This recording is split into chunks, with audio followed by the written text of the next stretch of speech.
Assalamualaikum warahmatullahi wabarakatuh.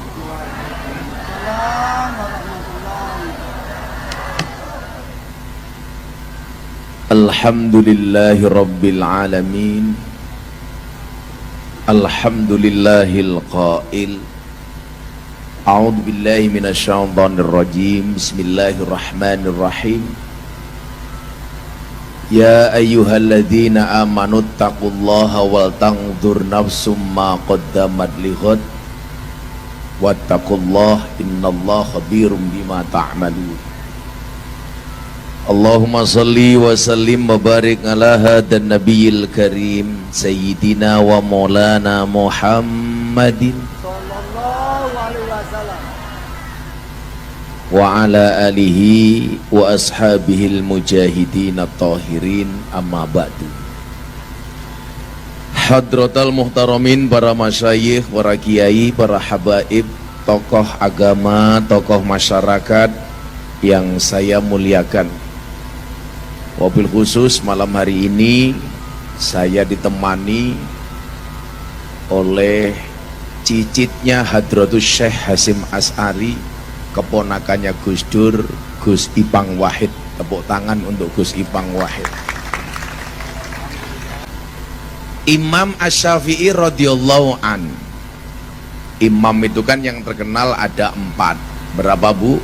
4. Imam Syafi'i, Imam Maliki, Imam Hanafi, dan Imam Hambali.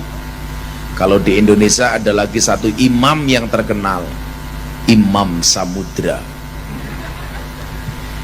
Imam Asy-Syafi'i mengatakan tentang orang baik, uhibbus sholihina walastu minhum. Kata Imam Syafi'i, saya mencintai orang soleh walaupun saya bukan merupakan bagian orang soleh. Jadi kalau anda merasa tidak soleh, cintailah orang soleh. Kalau hatinya merasa salah, senanglah dengan orang yang soleh. Nah, kenapa? La'alli an anala bihimus syafa'ah. Karena sesungguhnya saya berharap pertolongan dan kebaikan-kebaikan dari orang soleh. Saya kasih contoh. Saya ada acara di Jawa Timur dengan Ibu Gubernur Khofifah. Acara di televisi. Bu Gubernur sukanya makan duren. Saya tidak doyan duren karena suka saya kopi dan degan.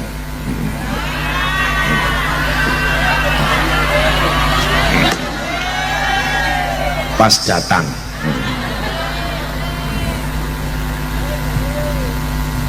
beliau membawakan saya duren, sementara saya nggak pernah makan duren karena saya meyakini duren itu nggak enak, apalagi kulitnya. Nah, begitu dibawakan duren, saya nggak makan duren. Ini yang di sekeliling saya. Coba anda bayangkan, hanya seorang Miftah bisa memberikan pertolongan, kebahagiaan kepada orang yang menghantarkannya. Bagaimana kemudian ketika kita mencintai orang soleh, apalagi mencintai Kanjeng Nabi Muhammad Sallallahu Alaihi Wasallam. Maka dikatakan apa? Kamu tidak akan pernah mendapatkan terangnya lampu kalau tidak pegang saklarnya. Kamu tidak akan pernah mendapatkan terangnya Nabi kalau kamu tidak pernah mendekat kepada ahli warisnya. Siapa ahli warisnya Nabi? Para ulama dan kiai, alladzina hum warasatul anbiya. Bapak Ibu tolong jangan pernah membanding-bandingkan kiai, jangan pernah membanding-bandingkan habaib. Nggak ada hak bagi kita. Semua orang punya kelebihan masing-masing. Bu, Pak, kiai itu seperti rumah makan. Rumah makan ada yang spesialis soto, rawon, pecel lele. Pecel lele, penggemar cewek lemu-lemu. Ada rumah makan Padang, warteg, ada rujak, congor. Apa bu? Rujak? Saya ngomong apa? Ya congor-congorku dewe ngapa toh? Masing-masing. Anda yang suka rujak cingur, Jangan menghina orang lain yang memilih soto. Lah kiai itu memang punya kelebihan masing-masing. Walaupun sekarang ada fenomena banyak kiai yang merdukun. Sekarang lagi rame, perdukunan versus pesulap merah. Saya bilang kiai itu modelnya ada 5. Tolong lihat jari saya, jangan lihat cincin saya. Kiai itu ada kiai tutur, kiai catur, kiai sembur, kiai nganggur, kiai ngawur.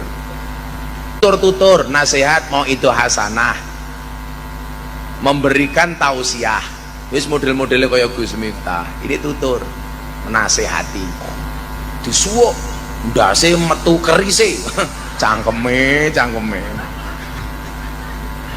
Ada nggak kayak gitu, Bu? Lah ini sekarang lagi viral. Saya itu paling nggak suka dengan dunia perdukunan, nggak suka, karena saya itu orangnya rasional, Bu. Contoh begini, tahun 2019 kiai sembur. Makanya dulu ada lucu, anak-anak Banten ini kalau pengen belajar kanuragan jangan sama saya. Dulu ada anak Banten datang ke pondok saya, Abah saya minta dibuat kebal. Caranya gimana? Minta diuntali gotri. Saya bilang kalau nguntal gotri itu bisa bikin kebal, mbok sekalian diuntal sak peleknya. Aku ya ngono. Ya beda-beda. Karena saya meyakini begini, mas-mas tak kasih tahu ya. Mandi ki bahasa Indonesia ini apa, Mas? Manjur itu kalau kepepet. Contoh, Nabi Musa itu bisa membelah lautan jadi jalan, itu karena kepepet. Dikejar sama Fir'aun, mau dibunuh sama Fir'aun, akhirnya tongkatnya diambil, digebukkan ke lautan, jadi jalan. Itu hanya terjadi sekali tok. Enggak kok setiap ketemu sungai banjir gebuk, ora. Jet Li pernah mengatakan, sekian ribu jurus yang pernah saya pelajari, tapi jurus yang paling manjur adalah senyuman di dalam bibirmu. Taklukkan manusia tidak dengan jurusmu, tetapi dengan senyumanmu. Nyatanya coba Anda lihat, saya ngaji di klub malam lokalisasi preman-preman besar di Indonesia, saya nggak bisa silat, tetapi mereka takluk sama saya. Saya dulu ngaji di klub malam di Jakarta, dikeroyok preman 20, saya nggak mundur. Kenapa? Belakangnya sumur. Modare.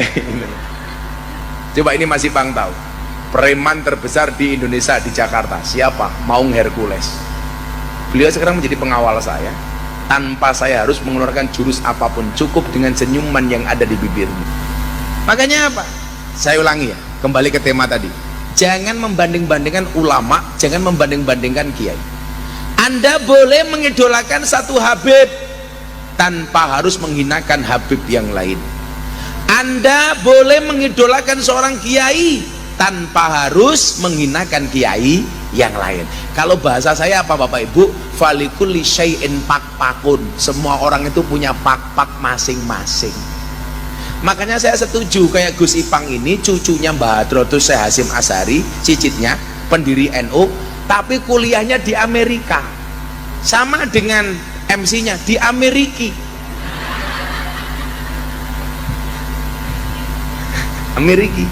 Gus Ipang ini di Amerika. Supaya apa? Orang pesantren ada yang kuliahnya di Amerika. Karena apa? Kemampuan kita berbeda-beda. Secara ilmiah Mas Ipang lebih hebat dibandingkan Mas Ipang. Kenapa? Falikuli syai'in pak-pakun. Ini juga anak-anak saya kasih tahu nih. Gak ada manusia yang terlahir tanpa mendapatkan kelebihan apapun dari Allah. Ingat, semua orang punya kelebihan, semua orang juga punya kekurangan. Maka kamu pede saja. Di setiap kekurangan pasti ada kelebihan, dan di setiap kelebihan pasti ada kembalian.